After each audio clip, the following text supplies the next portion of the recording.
Hey guys, this is John, and I'm playing Leodar in the 3-minute pool on ICC. Leodar is playing the Alekhine's defense against me, and I'm going to take a page out of one of my recent recommendations and play the 4 pawns attack against him. So I had a game against Brownie Baker in the 15-minute pool, and I discussed this exact line and how I like it for white. I'm not a huge expert beyond like the basic moves. Here, knight c3 is the move, but I like this. I mean, it scores well against the Alekhines, and it's a pretty easy line to learn. There's not anything too complicated, except for c5. Like c5 instead of knight c6 on move 6 is pretty sharp, so that has to be noted. So f6, I'll probably take on f6. I'm sure he'll take with the bishop. Queen d2. Queen d2, just defending the center. Yeah, it looks fine. These pawns can be fragile, so you have to be cautious with them. But for the moment, I don't see anything unusual about the way I played this so far. I think maybe b3 just to consolidate c4. Unless he can take on d4. I also thought about queen c1. Queen c1 might be a useful move. Queen c1, maybe he'll play bishop g4, though. It's possible bishop g4 is worth preventing. Yeah, maybe h3. Let's go h3. And we'll see what he does about d4. I don't think he can take on d4. At least not as of now. Let's go b3. If he didn't take on d4, he's not going to take on d4 on this move. Alright, so that's a pretty aggressive try. Rook fe1 makes sense. What other moves make sense? Let's do rook fe1. Seems good. I'm a little down on time, so... Okay, now I'm thinking bishop f1 and try to go maybe queen f2 later. Okay, let's do that. If g4, always bishop takes h6 is a problem for him. This maneuver, bringing the queen to g7, is a little irritating because I can't advance this d-pawn, right? So... Okay, bishop d3, nothing doing. Maybe c5. Let's do c5, see how that works out. Try to put my bishop on c4. Maybe I could have done that last move, I don't know. Let's take now.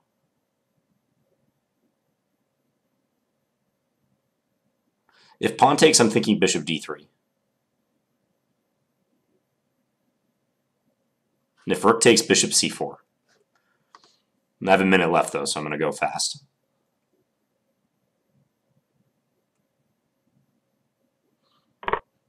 Yeah, bishop d3. I think I should eliminate that light square bishop.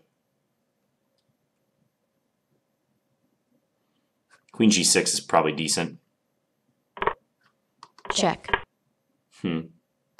Let's not trade queens. This looks awkward for him.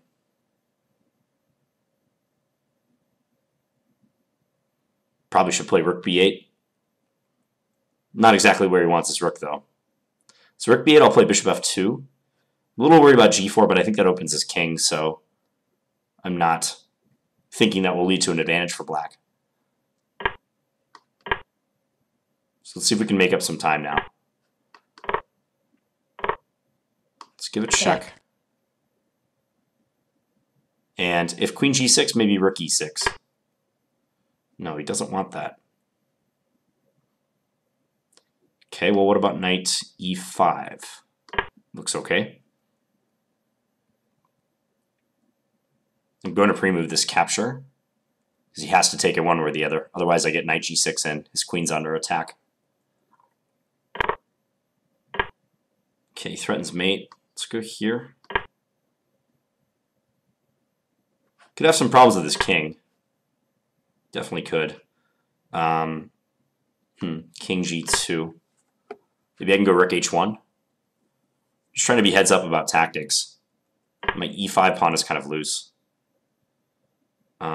He's going to f5 with his queen, or with his knight. Okay, let's... I better try to trade. I'm getting a little nervous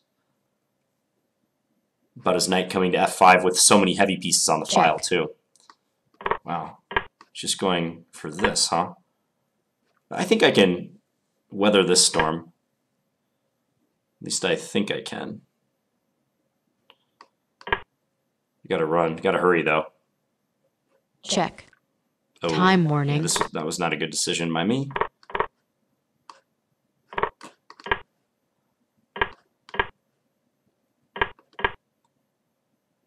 Just bringing my king up now.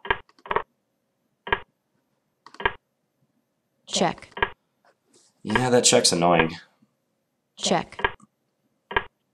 You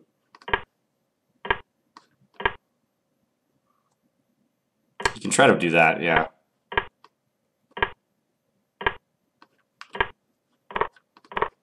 Check. I offered him a draw. Check.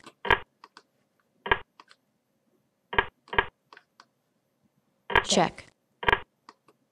Let's see how this plays out. Yeah. Alright, I'm losing now. Alright. My time was pretty poor in that game. Well, that's too bad that I lost that ending. Yeah, I just spent too long in the middle game, I suppose. That's why 3-minute can be brutal sometimes.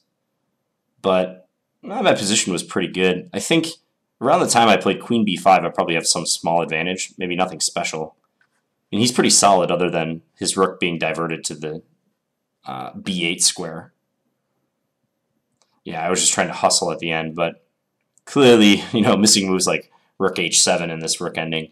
Let's have a look, though. So I mentioned that this line is a good way of playing against the Alekhines. c5 can get pretty sharp, as I recall. This line I'm not as familiar with as knight c6. But c5, white goes d5, and then I think it's e6, which attacks white's center and also has some queen h4 plans in mind. This gets sharp. But yeah, knight c6, bishop e3. If knight f3, then bishop g4 is possible. So bishop e3 is a better way to defend the center. He played pretty fast at the beginning. He definitely seemed like he knew what he was doing at the outset of this. So f6. Pretty sure this is theory. Take. Maybe I have something better than queen d2. I don't know. Let's just flick on the engine. h3 gives a small edge to white. Nothing huge, though. Queen e1. Yeah, I was wondering if I could ever get queen e1 in. Maybe it's nothing, though. Take. Might be a little more comfortable for white. Space advantage, pretty typical for this line. So he took queen d2, queen e7, rook a d1. Yeah, and I was wondering if he could take on d4. I don't think it quite works, but say he takes with the knight, then I was thinking bishop takes. So that if c5, I have this attacking his queen. But I guess e5 is possible, isn't it? That's interesting, though. Take. Rook takes d2. Knight takes d2, uncovering an attack on his bishop. And I suppose if take and take, yeah, white has 2 minor pieces plus a rook for the queen. So no wonder that's advantageous to white. Yeah, there's various problems with taking on d4. Problem is, yeah, here he's used 14 seconds and I've used over a minute. That catches up with you fast in a 3-minute game. This is creative. g5 and queen g7. Maybe I should have gone c5 right away if I'm going to play c5, as opposed to playing bishop f1 and then doing c5 on the next move. Because if knight d5 is played and take, I'll probably want my bishop to come to c4 in the event of rook takes. So we'll compare that to the game continuation. Here, king h7. Bishop d3 now. Yeah, bishop d3 now is good. Okay. Because again, he cannot take on d4. If he takes on d4 with the knight, let's say, I can take with my knight. He takes here, and then I have check followed by bishop takes d4. So that doesn't work. And if he takes with the bishop, yeah, I have this, and then I take on d4. Or actually, probably take with the bishop first. So that doesn't work. So I played c5, though, instead. Knight d5, take, pawn takes. Guess my position isn't anything to write home about. Bishop e4 might have been a nice move, yeah. Try to anchor that bishop, try to exchange on his own terms. Check. So if I take, he gets to take with his d pawn and unleash pressure on the d4 pawn using his rook on d8. So take, Check. queen takes, queen g6. Yeah, it seems he's fine throughout. I thought I had a little something here, but apparently not. I mean, his structure is very solid. d4 can prove to be weak in a lot of lines. Check. Yeah, even knight e5. I guess I was just... My evaluation was off in this one. I thought in this position I was the one who was playing for an initiative, but nope. Knight e7. Not that I'm, like, much worse at this point, although maybe if he had...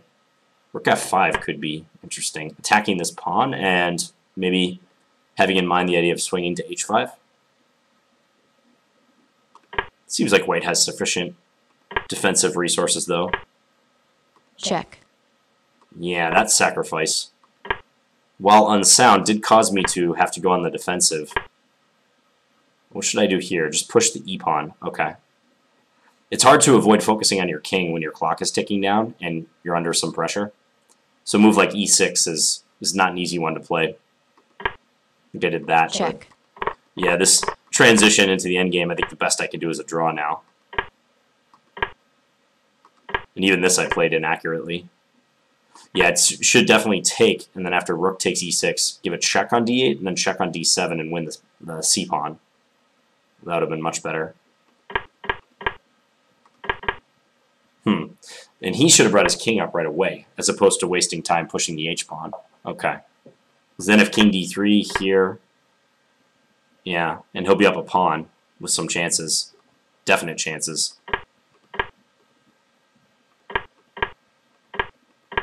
I was hoping I could get king e5 in, but that didn't happen. Yeah, this was inaccurate. Rook e5 does look better. Then I can slide my king over to e4 if I get checked, and I'm also hitting his h-pawn. Should be a draw. Check. Check. Yeah, and with the time on the clocks, once we get to like here, it's, you know, I can't fault him at all for playing on because he has 15 more seconds than I do, so the position is totally drawn, though. Okay, so yeah, I have to play faster in the opening. This can happen when I play lines I'm like not as familiar with. Like maybe e4 would have been better suited for a 5-minute game than a 3-minute game, considering how infrequently I play it. But yeah, I still do stand behind this recommendation. I like this line for white. So I have to look this up though because this seemed pretty natural. Maybe queen e1, but even queen e1 doesn't seem that groundbreaking here. Or actually, queen e1 in this position. Yeah, that was it before trading on f6. So hope you guys enjoyed this 3-minute game, and I'll be back tomorrow with another Blitz game. Thanks for watching, guys. Bye.